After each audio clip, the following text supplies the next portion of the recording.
করে রাতে, রাতের শেষ অংশে আল্লাহর কাছে ক্ষমা চায়। আল্লাহর কাছে রাতে ক্ষমা চাওয়ার মানুষের সংখ্যা খুবই কম। আল্লাহ তাআলা বলছেন, তাতাজাফা জুনুবুহুম আনিল মাজাজে, তাদের পিঠ বিছানা থেকে পৃথক থাকে। তাহলে পৃথিবীতে কিছু মানুষ রাতে ঘুমায় না, অল্প সময় ঘুমায়, বা কিছু সময় রাতে ইবাদতের জন্য নির্ধারণ করে নেয়, আমি তার মধ্যে থাকি আর না থাকি, তবে মানুষ পৃথিবীতে এরকম আছে।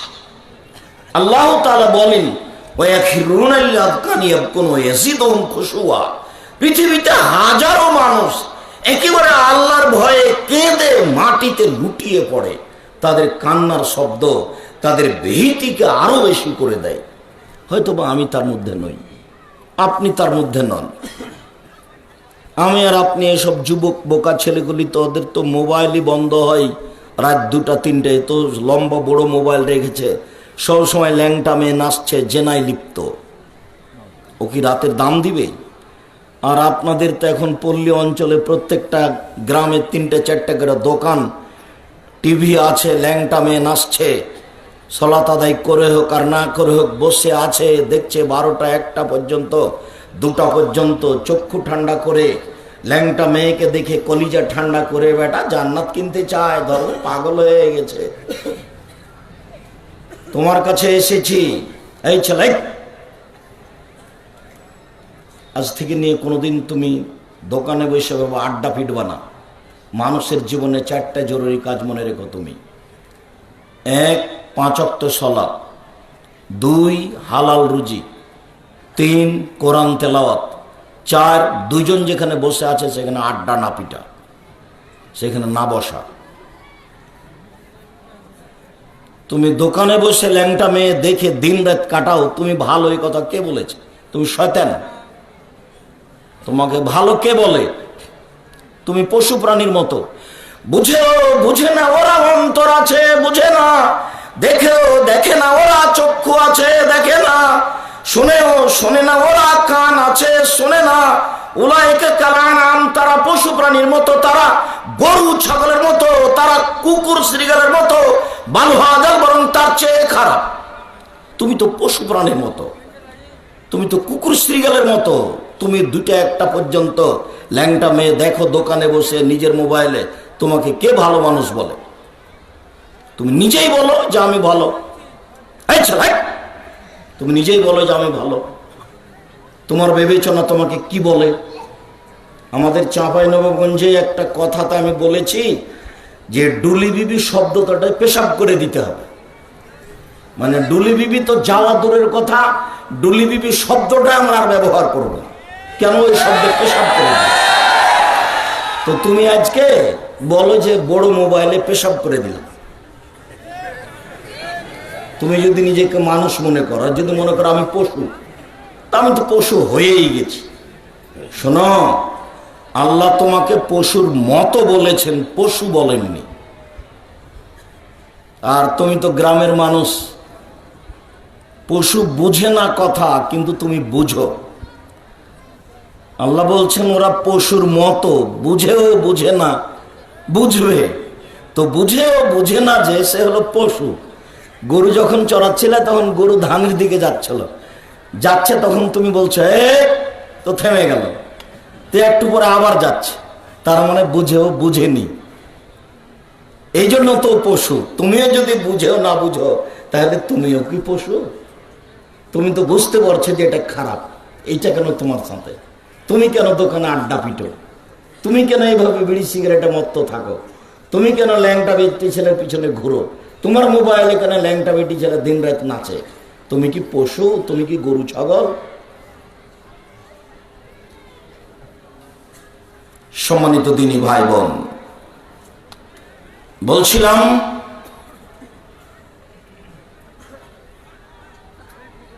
আমাদেরকে আল্লাহর কাছে কিছু চাইতে হলে, পেতে হলে রাতে সালাত আদায় করা শিখতে হবে। আবু হুরায়রা রাদিয়াল্লাহু রাসূল সাল্লাল্লাহু আলাইহি ওয়াসাল্লাম বলেছেন, ইন্না দীনা ইউসর, নিশ্চয় দিন সহজ। 5 ওয়াক্ত সালাত আদায় করা, সিয়াম পালন করা, তাসবিহ তাহলিল করা, জিকির আজকার করা, কোরআন তেলাওয়াত করা সহজ। লা ইয়াশাদ্দু দীনা আহাদুন ইল্লা গালাবাহু, কোন মানুষ যেন দিনকে নিজের উপরে কঠিন করে না নেয়, নইলে দিন তার উপরে জয়ী হয়ে যাবে। কিভাবে? হঠাৎ একদিন শুনলো কোরআন মাজিদ পড়লে এত নেকি হয়, তখন 2 পারা 3 পারা পড়া শুরু করলো, 2 দিন পড়ার পরে আর নেই, তো দিন তার উপরে জয়ী হয়ে গেছে, ও আর এটাতে টিকে থাকতে পারলো না। তাই রাসূল সাল্লাল্লাহু আলাইহি ওয়াসাল্লাম বলেন, ফাসাদ্দিদু, মধ্যম পন্থায় ইবাদত করো, যা তোমার জন্য সহজ, নিয়মিত করতে পারো।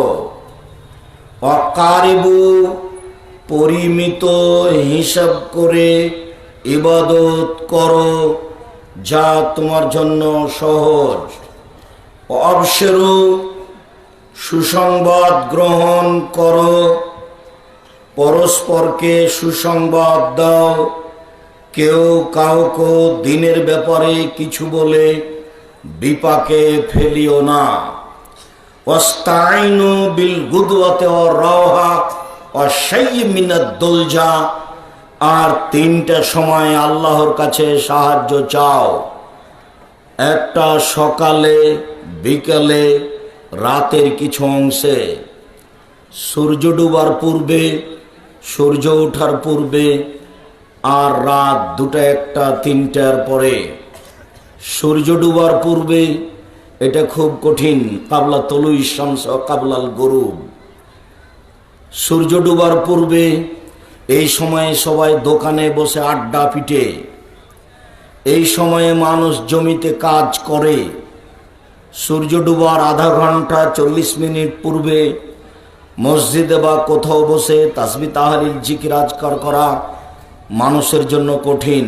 আল্লাহর রাসূল মুহাম্মদ সাল্লাল্লাহু আলাইহি ওয়াসাল্লাম বলেন, তোমরা সকালে আল্লাহর কাছে সাহায্য চাও। প্রত্যেকটা কাজ সকালে আরম্ভ করলে তাতে বরকত হয়। সকালে কাজ করলে সে কাজ শুরু থেকে শেষ পর্যন্ত করা যায়। বিকালে বা দিন বেলা বেশি আরম্ভ করলে তা করা সহজ হয় না। আল্লাহ রাসূল সাল্লাল্লাহু আলাইহি সাল্লাম বলেন, আর বিকালে আল্লাহর কাছে সাহায্য চাও। সকালে হলো ফজরের সালাতের পর থেকে নিয়ে সূর্য ওঠা পর্যন্ত, আর বিকালে হলো সূর্য ডুবার পূর্বে কিছুক্ষণ, আর রাতের কিছু অংশ। রাতের কিছু অংশে আমাদেরকে আল্লাহর কাছে কিছু চাইতে হবে। প্রত্যেকটা মানুষের কিছু না কিছু প্রয়োজন, বিপদ আপদ আছে, সুবিধে অসুবিধা আছে, মানুষ তা আল্লাহর কাছে বলবে। আবু হুরায়রা রাদিয়াল্লাহু তাআলা আনহু বলেন, রাসূল সাল্লাল্লাহু আলাইহি ওয়াসাল্লাম বলেছেন, লাইসা শাইউন আকরামু ইনদাল্লাহি মিনাদ দুআয়ে, আল্লাহর নিকটে প্রার্থনা কাজটি যত প্রিয়, চাওয়া কাজটি আল্লাহর নিকটে যত প্রিয়, পৃথিবীর কোনো কাজ আল্লাহর কাছে তত প্রিয় নয়। 5 ওয়াক্ত সালাত আদায় করলে নেকি হবে, এ কথাই ঠিক। তবে কিছু চাইলে আল্লাহ যত খুশি হবেন, 5 ওয়াক্ত সালাতে তত খুশি নন। সিয়াম পালন করলে অনেক নেকি হবে, এ কথাই ঠিক। তবে আল্লাহর কাছে চাইলে আল্লাহ যত খুশি হবেন তত খুশি নন। হজ করলে বড় ইবাদত, সব পাপ ক্ষমা হয়ে যাবে, লোকটি হয়ে যাবে সেই দিনের মতো যেদিন তার মা তাকে জন্ম দিয়েছে। তবে আল্লাহর কাছে চাইলে আল্লাহ যত খুশি হন তত নন। আল্লাহর কাছে চাইলে আল্লাহ তাআলা সবচেয়ে বেশি খুশি হন। মানুষের স্বভাব আর আল্লাহর গতি দুটাই এক নয়। আপনি যতবার বলবেন আল্লাহ তুমি আমাকে নবাবগঞ্জ শহরে 2 কাঠা জমির ব্যবস্থা করে দাও, তিনি তত বেশি খুশি হবেন। যতবার বলবেন তত বেশি খুশি হবেন, যতবার বলবেন তত বেশি খুশি হবেন। মানুষের স্বভাব এর বিপরীত। মানুষের কাছে কালকে 5,000 টাকা চেয়ে নিয়ে এসেছেন বিপদে পড়ে, আজকে যদি আবার চাইতে যান তাহলে বলবে তোর জন্য কি টাকা বানায়? মানুষের স্বভাব আর আল্লাহর গতি এক নয়, যার কারণে রাসূল সাল্লাল্লাহু আলাইহি ওয়াসাল্লাম বলেন লাইসা শাইউন আকরামা ইনদাল্লাহি মিনাদ দুআয়ে। আবার হাত তুলে চাইলে আল্লাহ ফেরত দিতে লজ্জা পান। আব্দুর রাজ্জাক সাহেব, আপনি তো হাত তুলে দোয়া বন্ধ করেছেন, আবার ঘুরে কি ওই দিকে গেলেন? না, সেইটা বলিনি। এদেশে একটা বই পাওয়া যায় আইনে রাসূল সাল্লাল্লাহু আলাইহি ওয়াসাল্লাম দোয়া অধ্যায়, তাতে 35টি হাদিস দেওয়া আছে হাত তুলে দোয়া করার ব্যাপারে। বেশ কিছু জয়ীফ দেওয়া আছে, 16টা স্থান উল্লেখ করা আছে কোথায় কোথায় হাত তুলে দোয়া করা যায়। তার একটি হাদিস আছে হাত তুলে দোয়া করলে হাতটা খালি ফিরিয়ে দিতে আল্লাহ তাআলা লজ্জা পান। আল্লাহর কাছে চাইলে যেটা চাইবেন আল্লাহ সেটাই দিবেন। চাওয়ার একটা সময় আজকে আলোচনা করি। আবু হুরায়রা রাদিয়াল্লাহু তাআলা আনহু বলেন রাসূল সাল্লাল্লাহু আলাইহি ওয়াসাল্লাম বলেছেন ইয়ানজিলু রাব্বুনা তাআলা ইলা সামাইদ দুনিয়া হিনা ইয়াবকা সুলুসুল লাইলিল আখির। রাতের যখন 3 ভাগের 2 ভাগ পার হয়ে যায়, 1 ভাগ বাকি থাকে, তখন আল্লাহ তাআলা সপ্তম আকাশ থেকে প্রথম আকাশে নেমে আসেন। এটা তার প্রতিদিনের কাজ। বান্দা কি বলছেন এইটা শোনাও দেওয়ার জন্য তিনি সপ্তম আকাশ থেকে প্রথম আকাশে নেমে আসেন। নেমে এসে বলেন মায়াদুনি, কে আমার কাছে চায় ফাউতিয়াহু, যে যা চায় আমি তাকে তাই দিয়ে দিব। মায়াসালুনি ফাউতিয়াহু, কে আমার কাছে কিছু চাই আমি তাকে সেটা দিয়ে দিব। মায়াস্তাগফিরুনি ফাগফিরালাহু, কে আমার কাছে ক্ষমা ভিক্ষা চাই আমি তাকে ক্ষমা করে দিব। যে আমাকে ডাকে আমি তার ডাকে সাড়া দিব। যে আমার কাছে কিছু চাই, যা চাই আমি তাই দিয়ে দিব। কে আমার কাছে ক্ষমা ভিক্ষা চাই আমি তাকে ক্ষমা করে দিব। এইটা রাতের 3 ভাগের 2 ভাগ পার হওয়ার পরে। উল্লেখ্য যে যখন দিন 12টা হয়, 12টার পরপরই আকাশের সব দরজা খুলে দেওয়া হয়। ওই সময়ে মানুষ 2 রাকাত 4 রাকাত সালাত আদায় করে যা চাইবে সেটাই দেওয়া হবে। উল্লেখ্য যে রাত 12টার পরপরই আকাশের সব দরজা খুলে দেওয়া হয়। ওই সময়ে যে যা চায় তাকে তাই দিয়ে দেওয়া হবে। উল্লেখ্য যে যখন আজান দেওয়া হয় তখন আকাশের দরজা খুলে দেওয়া হয়। রাসূল সাল্লাল্লাহু আলাইহি ওয়াসাল্লাম বলেন এজা নুদিয়া লিসসালা ফতিহাতা বাবু সামায়ে, যখনই আজান দেওয়া হয় তখন আকাশের দরজা খুলে দেওয়া হয়। উস্তিজিবাত দোয়া, ওই সময়ে দোয়া করলে দোয়া কবুল হয়। আবার আল্লাহ রাসূল বলছেন লাইরাদুদ দুআ বাইনাল আযান ওয়াল ইকামা, আজান একামাতের মাঝে দোয়া ফেরত দেওয়া হয় না। আজান একামাতের মাঝে দোয়া ফেরত দেওয়া হয় না। আজান একামাতের মাঝে প্রার্থনা ফেরত দেওয়া হয় না। এই সময়গুলি বিশেষ উল্লেখযোগ্য সময়। তবে রাতের 3 ভাগের 2 ভাগ পার হওয়ার পরে আল্লাহর কাছে চাওয়া বিষয়টি আরো গুরুত্ব বহন করে। এর ব্যাপারে রাসূল সাল্লাল্লাহু আলাইহি সাল্লাম আরো বলেন। জাবের রাদিয়াল্লাহু তাআলা আনহু বলেন রাসূল সাল্লাল্লাহু আলাইহি ওয়াসাল্লাম বলেছেন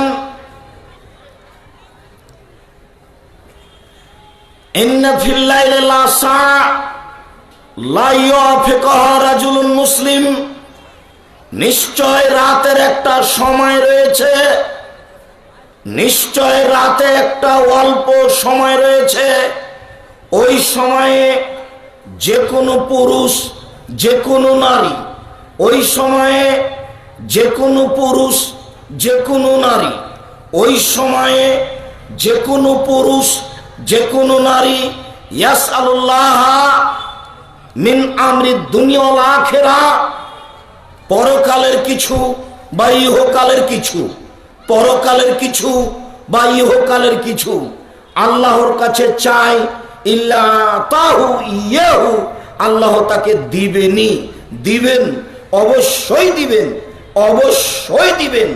ওই সময়ে মানুষ আল্লাহর কাছে কিছু চাইলে দিবেন। আপনি তো রাত 2টায় ঘুমিয়েছেন টিভি বন্ধ করে, তুমি তো রাত 2টায় ঘুমিয়েছো মোবাইল বন্ধ করে, তুমি কখন চাইবা? তোমার চাওয়ার কি আছে? জাবের রাদিয়াল্লাহু তাআলা আনহু বলেন, রাসূল সাল্লাল্লাহু আলাইহি ওয়াসাল্লাম বলেছেন, মা মিন মুসলিমিন ইয়াবিতু আলা যিকরিল্লাহি তাহিরান ফায়াতার মিনাল লাইলি ফায়াসালুল্লাহ খাইরান ইল্লা আতাহু ইয়াহু। মানুষ যদি রাতে দোয়া পড়ে ঘুমায়, অজু করে ঘুমায়, শেষ রাতে উঠে যদি কিছু কল্যাণ চাই, ভালো কিছু চায়, আল্লাহ তাআলা তাকে দিবেন। অত্র হাদিসে ঘুমানোর ব্যাপারে একটু নিয়ম বেশি বলা হলো, তা হলো অজু করে ঘুমাতে হবে, দোয়া পড়ে ঘুমাতে হবে। দোয়া তো জানা আছে, ছোট্ট দোয়া, আল্লাহুম্মা বিসমিকা আমুতু ওয়া আহইয়া, হে আল্লাহ তোমার নামে মারা যাচ্ছি, তোমার নামে জীবিত হব। এছাড়া আপনার যদি দোয়া আরো মুখস্থ থাকে বলতে পারেন, আল্লাহুম্মা আসলামতু নাফসি ইলাইকা ওয়াজ্জাহতু ওয়াজহি ইলাইকা ওয়া ফাওয়াজতু আমরি ইলাইকা আলজাতু জাহরি ইলাইকা রাগবাতা রাহবাতান ইলাইকা লা মালজা মিনকা ইল্লা ইলাইকা আমানতু বিকিতাবিকা আল্লাযী আনজালতা ওয়া নাবিয়িকা আল্লাযী আরসালতা। রাসূল সাল্লাল্লাহু আলাইহি সাল্লাম রাতে যখন ঘুমাতেন তখন ডান কাতে শুয়ে এই দোয়া পড়ে ঘুমাতেন বলে আয়েশা রাদিয়াল্লাহু তাআলা আনহার বিবরণ। সম্মানিত দ্বীনী ভাই বোন, অত্র হাদিসে রাসূল সাল্লাল্লাহু আলাইহি সাল্লাম যা বলেছেন যে রাতে কিছু চেয়ে পেতে হলে অজু করে ঘুমাতে হবে, তবে আগের হাদিসে অজুর কথা উল্লেখ নেই। সব মিলে ভালো হয় অজু করে রাতে ঘুমিয়ে ঘুম যখন ভাঙবে তখন রাতে উঠে আপনি আল্লাহর কাছে কিছু চাইবেন, যা চাইবেন সেটাই দেওয়া হবে, যা চাইবেন সেটাই দেওয়া হবে, যা চাইবেন সেটাই দেওয়া হবে। তবে হাদিসে এভাবে উল্লেখ হয়েছে, সামিয়া রাসূলুল্লাহ সাল্লাল্লাহু আলাইহি সাল্লাম রাজুলান, এবার চাই। ওই যে ছেলেটা তো কথা বুঝতে পারবে না, ওকে আপনি পাশে কিছুক্ষণ আটকে রাখেন, ও তো সামনে দিয়ে হাঁটলে আর একজন কথা ধরতে পারবে না। আর যদি আমরা এখন কমিটির কাছে দাবি জানাই যে আমাদের ভালোভাবে বসার ব্যবস্থা করে দেন, তারা এখন করতেও পারবে না। মানে কমিটির প্রস্তুতির তুলনায় আমাদের উপস্থিতি অনেক বেশি। তো এখন তো আর দাবি আমাদের গ্রহণ হবে না, তাহলে আমরাই কষ্ট করি, আমরা কিছুক্ষণ কষ্ট করে শোনার একটু চেষ্টা করি, সফল হবে। উপস্থিত দ্বীনী মুসলিম বোন, কথা একটু বন্ধ করেন। ঢং ঢং করে এসেছেন গল্প করতে করতে, আবার গল্প করতে করতে ঢং ঢং করে চলে যাবেন। একটু ইতস্তবোধ নেই, একটু লজ্জাবোধ নেই? আপনি তো কিছু শোনার জন্য এসেছেন, আমি আপনাকে কষ্ট দিতে আসিনি। তা আপনার স্বভাবটা কেন এমন কেন হবে? আর একজন যদি আপনার গায়ের উপর দিয়ে উঠে চলে যায় তবে আপনি মুখ খুলবেন না, চুপচাপ থাকেন, মুখখান বন্ধ করেন, তাহলে কিছু উপকার হবে। শোনেন, আপনার জন্য জান্নাত সহজ, যদিও জাহান্নাম বলতে নারী আর নারী, এরপরে আপনার জন্য জান্নাত সহজ। রাসূল সাল্লাল্লাহু আলাইহি ওয়াসাল্লাম বলেন, মহিলারা যদি 4টা কাজ করতে পারে তাহলে জান্নাতের সব দরজা খোলা। এরকম সুযোগ পুরুষের জন্য নেই। রাসূল সাল্লাল্লাহু আলাইহি সাল্লাম বলেন, মহিলারা যদি 4টা কাজ করতে পারে জান্নাতের সব দরজা খোলা, যে কোনো দরজা দিয়ে ঢুকতে পারে। এরকম সুযোগ পুরুষের নেই। 1, সলাত খামসাহা, 5 ওয়াক্ত সালাত আদায় করলো। 2, সমাত শাহরাহা, রমজান মাসের সিয়াম পালন করলো। 3, আতাদ বালাহা, স্বামীকে মেনে চললো। 4, আহসানাত ফারজাহা, জেনায় লিপ্ত হলো না। এই 4টা কাজ যদি আপনি করতে পারেন জান্নাতের সব দরজা খোলা। আব্দুর রাজাক সাহেব, বুঝলাম আগের 2টা করতে পারি, 5 ওয়াক্ত সালাত আদায় করি, সিয়ামও পালন করি, বাকিগুলো তো কঠিন হয়। আপনি এই 2টা চালু করেন নিয়মিত, বাকিটা ঠিক হয়ে যাবে। আপনার স্বামীর মুখের ভাষা খারাপ, এ কথাই ঠিক। আপনার স্বামী আপনাকে মারে, এ কথাই ঠিক। আপনার স্বামী আপনাকে গালি দেয়, এ কথাই ঠিক। এরপরেও আমরা আপনার দিনী ভাই হিসেবে অনুরোধ করছি, পরামর্শ দিচ্ছি যে আপনি ওই স্বামীকেই মেনে চলেন। তিতা লাগলেও মিঠা লাগলেও দিন দিন কথা বলেন না, সপ্তাহ যাবৎ কথা বলেন না, মাস মাস কথা বলেন না। খানা পানি বেটির হাত দিয়ে দিয়ে পাঠান, খানা পানি বৌমার হাত দিয়ে দিয়ে পাঠান, আর আপনি 5 ওয়াক্ত সালাত আদায় করেন। এভাবে আপনি জান্নাত কিনতে পারবেন? ঝুলন্ত অবস্থায় জান্নাত কিনা যাবে না, ইবাদতই কবুল হবে না। আপনি তাকে মেনে নেন, তিতা লাগলেও মিঠা লাগলেও। যদি আপনি বুঝেন যে তার মুখের ভাষা এমন, তার স্বভাব চালচলন এমন যে তাকে আমি মেনে নিতে পারি না, তাহলে আপনি খোলা তালাক করে নেন, তার সাথে সম্পর্ক বিচ্ছিন্ন করেন। ওও বাঁচুক, আপনিও বাঁচেন।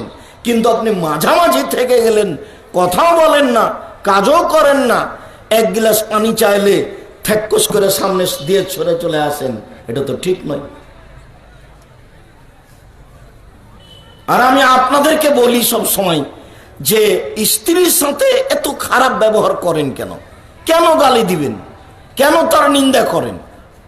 কেন তার বিষয়ে সব সময় একবারে রিলি করে উঠেন? দুনিয়াতে ওর চেয়ে দামি কোনো বস্তু নেই। শান্তি ওখানে, তৃপ্তি ওখানে, ভালোবাসা ওখানে। কোটি টাকা দিয়ে শান্তি পাওয়া যায় না। 20 তলা বাড়ি করে বিছানা মখমাল দিয়ে সাজিয়ে শান্তি পাওয়া যায় না। শান্তি ওখানে আছে। রাসূল সাল্লাল্লাহু আলাইহি সাল্লাম বলছেন, আরবাউন লিসাদা, 4টা জিনিস আছে যার সুখময় জীবন তার। 4টা জিনিস আছে যার সুখময় জীবন তার। 4টা জিনিস আছে যার সুখময় জীবন তার।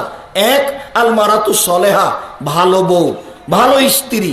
2, আল জারুস সলেহ, ভালো প্রতিবেশী।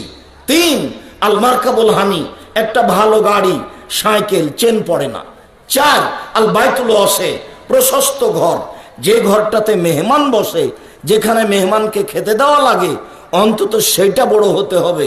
4টা জিনিস আছে যার সুখময় জীবন তার। 4টা জিনিস আছে যার সুখময় জীবন তার। 4টা জিনিস নেই যার ধ্বংস জীবন তার। 4টা জিনিস নেই যার ধ্বংস জীবন তার। 4টা জিনিস নেই যার ধ্বংস জীবন তার। আর বন্দি সাক্ষ্য, এটা আবার আল্লাহ রাসূল উল্টে ধরেছেন যে যার প্রতিবেশী ভালো নয়, জীবন ধ্বংস তার। বউ যার ভালো নয়, জীবন ধ্বংস তার। গাড়িটা যার ভালো নয়, জীবন ধ্বংস তার। প্রশস্ত যার ঘর নয়, জীবন ধ্বংস তার। তার মানে সে শান্তি তৃপ্তিতে বসবাস করতে পারবে না। তাহলে শান্তি তৃপ্তির বস্তু হিসাবে রাসূল সাল্লাল্লাহু আলাইহি সাল্লাম স্ত্রীকে উল্লেখ করলেন। আর আল্লাহ তাআলা বলছেন যে আমি তোমাদের স্ত্রীদেরকে সৃষ্টি করেছি তোমাদের শান্তি তৃপ্তির জন্য। তো যেখানে শান্তি আছে, যেখানে তৃপ্তি আছে, সেখানে আবার গালি হয় কি করে? সেখানে আবার মারা হয় কি করে? দিয়েড়ে বসবাস করলে কি বউকে এভাবে মারতে হবে, এভাবে গালি দিতে হবে? দিনরাত বাড়িতে কাজ করে দিচ্ছে, গোবর তুলে ওই নুন্দা গড়িয়ে দিচ্ছে, ভাত রান্না করে দিচ্ছে, আবার পোয়াল শুকিয়ে দিচ্ছে, যার জন্য মনে করছেন যে বউ মনে হয় এরকমই করে। জি না, একটু 19-20 হলে আবার মুখখান খারাপ হয়ে যায়। আজ থেকে আর কোনোদিন মুখ খারাপ করবেন না, গালি দিবেন না, আপনার জন্য এসেছে। যদি আজ থেকে বউকে গালি দেন, বুঝবেন যে আমার স্বভাবই খারাপ, আমি মানুষই নয়, আমি পশু প্রাণীর মতো হয়ে গেছি। কেন আপনি গালি দিবেন আপনার বউকে? ও আর এক বাড়ি থেকে এসেছে। গালি দেওয়া কোন স্বভাব? যদি চাঁপাই নবাবগঞ্জের মানুষ শ্বশুরের কাছে যৌতুক নেয় অন্যান্য ডিস্ট্রিক্টে রংপুর, লালমনিরহাট, নীলফামারী, কুড়িগ্রাম, পঞ্চগড়, ঠাকুরগাঁ, গাইবান্ধা, জয়পুরহাট, বগুড়া এইসব ডিস্ট্রিক্টে নেয়। চাঁপাই নবাবগঞ্জের মানুষ শ্বশুরের কাছে যৌতুক নেয়।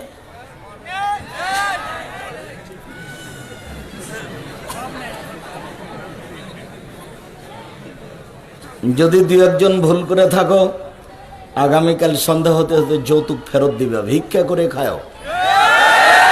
তুমি এটাকে খারাপ মনে করিও না, ভিক্ষা করে খাওয়া ভালো, যৌতুক নেওয়া ভালো নয়। যৌতুক হলো জুলুম, ওটা আল্লাহ এবং আল্লাহ রসুল না করেছেন। আল্লাহ বলেছেন মোহর দিয়ে, টাকা দিয়ে বিবাহ করতে হবে। আল্লাহ রসুল সাল্লাল্লাহু আলাইহি ওয়াসাল্লাম বলেছেন টাকা থাকলে বিবাহ করতে হবে, না থাকলে সিয়াম রোজা থাকতে হবে। তো টাকা তো দিতে হবে, তো টাকা নিব কি করে?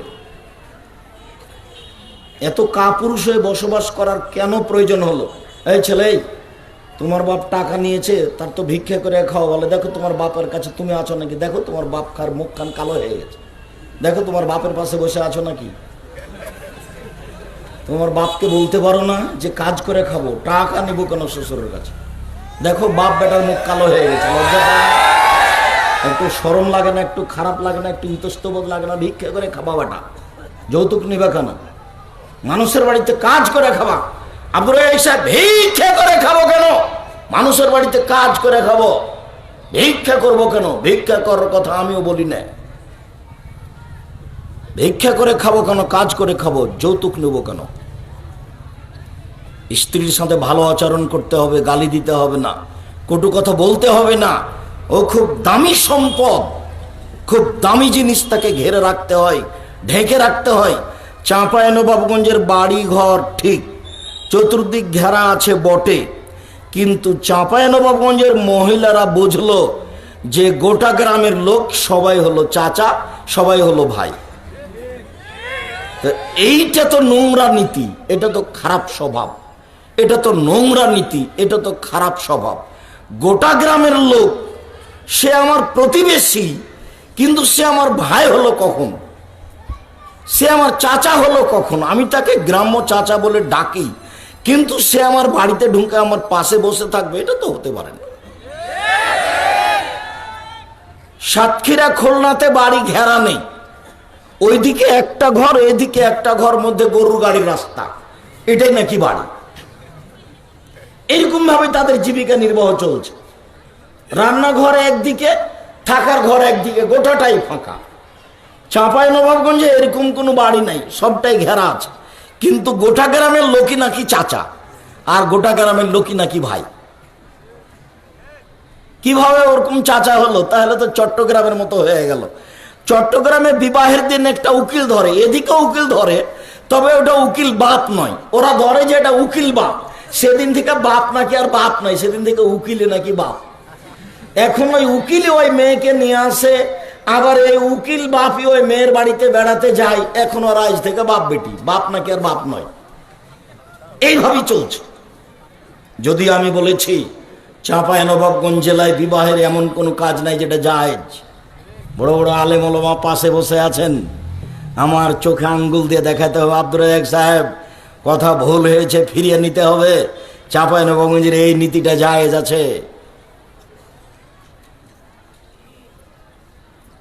গোটা গ্রামের মেয়েরা চিল্লা চিল্লি করে গীত গাইবে আর খিট্টির রান্না করবে, এটার জায়েজ বৈধতা দিতে হবে। মেয়ে বায়না করতে হবে, সবাই মিলে তাকে দেখবে, এর বৈধতা দেখাতে হবে। বায়না করার সময়তে মেয়ের হাতে টাকা দিতে হবে, টাকা গুনবে, সবাই মিলে মেয়েকে দেখতে আসবে, এর বৈধতা দিতে হবে। গোটা গ্রামের লোক তার মুখে ক্ষীর তুলে দিতে হবে। কি বউ নাকি? মুখে, বউয়ের মুখে ক্ষীর তুলে দিতে হয়, সাদকা সমান নাকি হয়। গোটা গ্রামের লোক মুখে ক্ষীর তুলে দিবে, এর বৈধতা দিতে হবে। এতগুলি মানুষ ডুলি বিবি সহ বিবাহতে যেতে হবে, তার বৈধতা দিতে হবে। ওখানে বসেছি, তার মাঝা খরচ দিতে হবে, ওখানে পান বেঁধে যেতে হবে, এর বৈধতা দিতে হবে। বিবাহ পড়ানোর সময় মেয়ের কাছে যেতে হবে, তার বৈধতা দিতে হবে। বিবাহ পড়ানো হলে বর কনেকে এক জায়গাতে বসিয়ে হাজারো লক্ষ মানুষের সামনে গলায় মালা দিতে হবে, এর বৈধতা দিতে হবে। পরের দিন ক্ষীরকাঁচি বরহন্তা হতে হবে, ডবল ছেলের পক্ষ থেকে, মেয়ের পক্ষ থেকে অর্ধেক জুলুম, এই নোংরা বর্বর জঘন্য অসভ্য নীতির বৈধতা দিতে হবে। অন্যথায় আজকে পেশাব করে উঠাতে হবে, এই নীতিতে পেশাব করে দিলাম। রাসূল সাল্লাল্লাহু আলাইহি সাল্লামের পদ্ধতিতেই ফিরে পাবো যে কোনো মূল্যে। আমার জানা অনুপাতে আমি আপনার বাড়ির পাশের মানুষ, এই গ্রামেই দেবীনগরে জন্ম নিয়ে বড় হয়েছি, আমার চোখে ধুলা দেওয়ার মতো কোনো সুযোগ নেই। আর শরীয়ত আমি তদন্ত করি, আমার চেয়ে আপনি সতেজ ব্রেনের এ কথা ঠিক, তবে দিন রাত ফতোয়া লিখা আমার কাজ, এ কথাও ঠিক। আমি দিন রাত কলমে ফতোয়া লিখি, ঠিক বেঠিক আমি দেখি। আপনি সতেজ ব্রেনের মানুষ, এ কথাও ঠিক।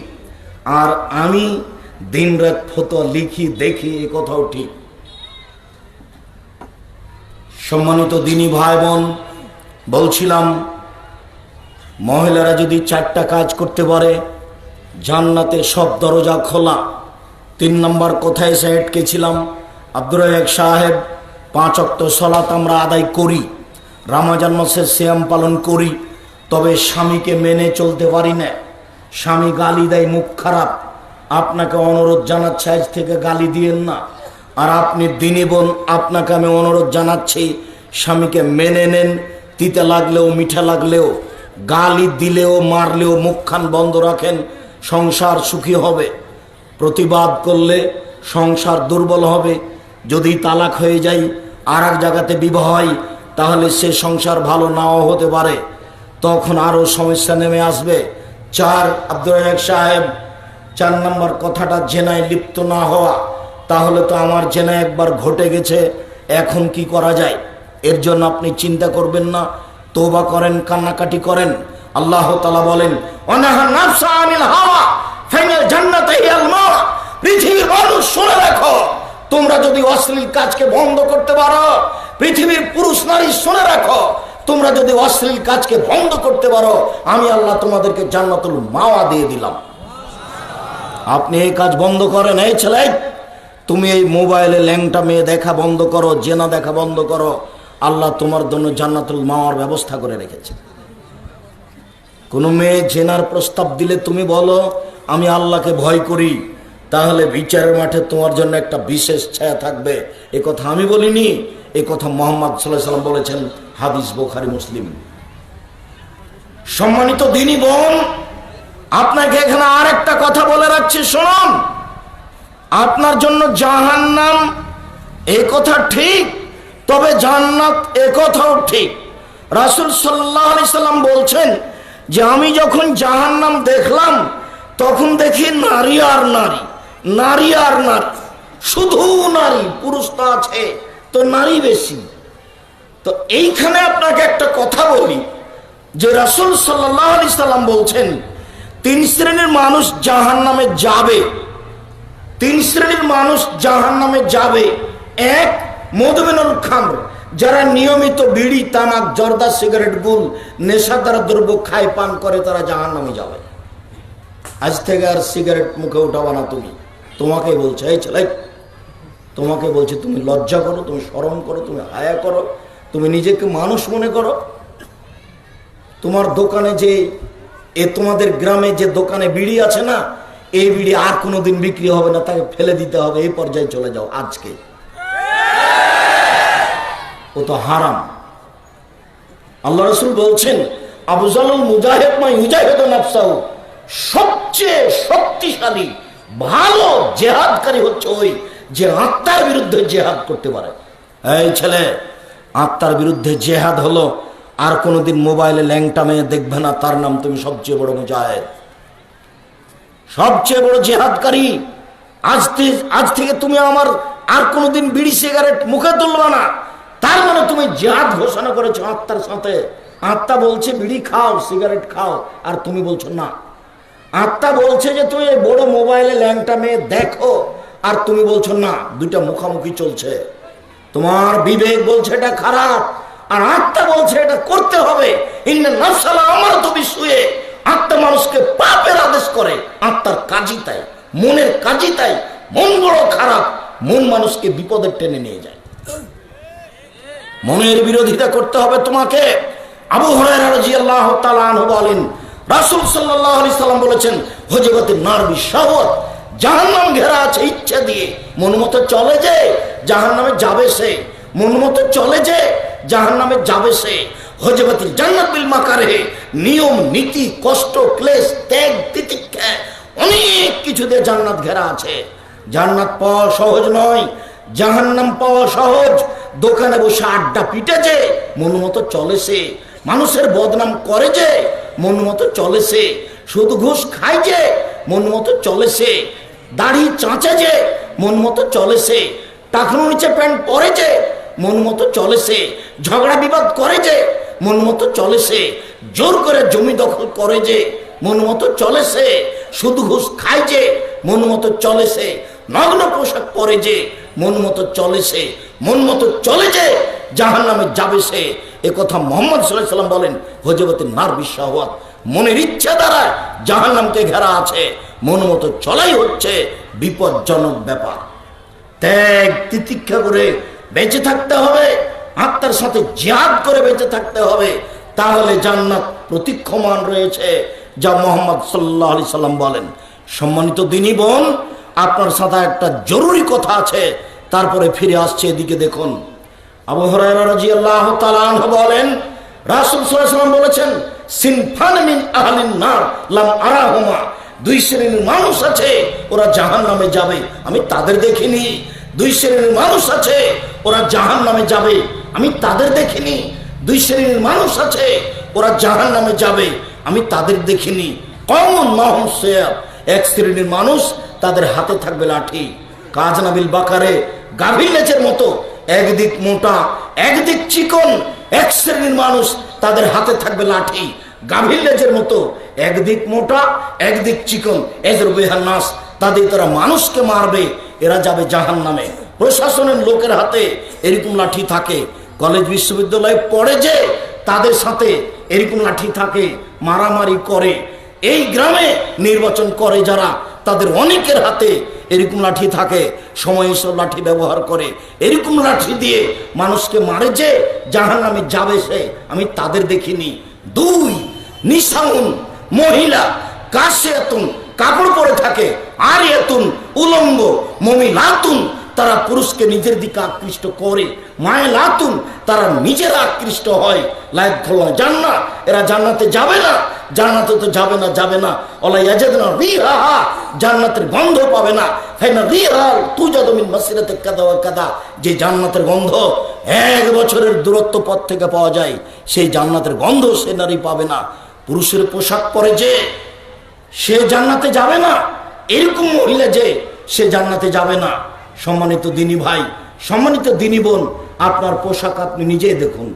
আমি কোনোদিন বলিনি শাড়ি পরা নিষেধ, এই কথা আমি কোনোদিন বলিনি। আমি বলেছি সালোয়ার কামিজ মেক্সি চাদর পরা ভালো।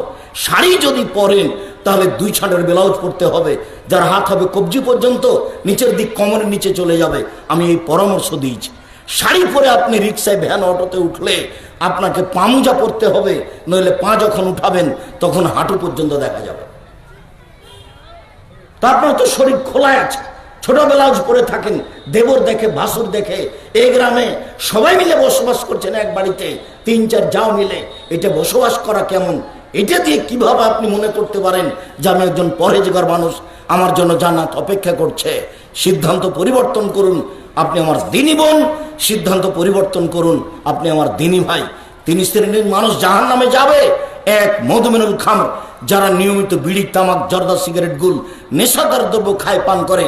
2, ওর রাজারাত মিনাল নিসায়ে, পুরুষের বেশধারী নারী, যারা পুরুষের জুতা স্যান্ডেল পরে, যারা পুরুষের শার্ট প্যান্ট পরে, যারা পুরুষের পোশাক পরে, তারা জাহান্নামে যাবে। 3, ও দায়ুস আল্লাযী ইকরাফি আলাল খাবাসা, যে তার বাড়িতে বেহায়ার সুযোগ দিয়েছে, যার মেয়ে নগ্ন পোশাকে চলে, যার স্ত্রী নগ্ন পোশাকে চলে, সেই দায়ুস। তার ব্যাপারে রাসূল সাল্লাল্লাহু আলাইহি ওয়াসাল্লাম জাহান্নাম ঘোষণা করেছেন। রাসূল সাল্লাল্লাহু আলাইহি ওয়াসাল্লামের নীতিকে উপেক্ষা করে জান্নাত কেনার চেষ্টা করিয়েন না। সম্মানিত দিনী ভাই বোন, বলছিলাম রাতে তাহাজ্জুদ পড়তে শিখুন, রাতে আল্লাহকে ডাকতে শিখুন। উমামা বাহিলী রাদিয়াল্লাহু তাআলা আনহু বলেন, রাসূল সাল্লাল্লাহু আলাইহি সাল্লাম বলেছেন, পৃথিবীর মানুষ আলাইকুম বিকিয়ামিল লাইলে, তোমাদের রাতে সালাত আদায় করা উচিত। পৃথিবীর মানুষ তোমাদের রাতে সালাত আদায় করা উচিত। কেন? ফাইনাহু দারুস সালিহিন মান কানা ক্বাবলাকুম, তোমাদের পূর্বের লোক ভালো মানুষের নীতি ছিল এইটা, তোমাদের পূর্বের ভালো মানুষের অভ্যাস ছিল এইটা। যারা নবী রাসূল চলে গেছেন, যারা পরহেজগার মানুষ চলে গেছেন, তারা রাতে উঠে তাহাজ্জুদ পড়তেন, তারা রাতে উঠে আল্লাহকে ডাকতেন, জিকির আজকার করতেন। দেখো পূর্বের ভালো মানুষের চরিত্র হলো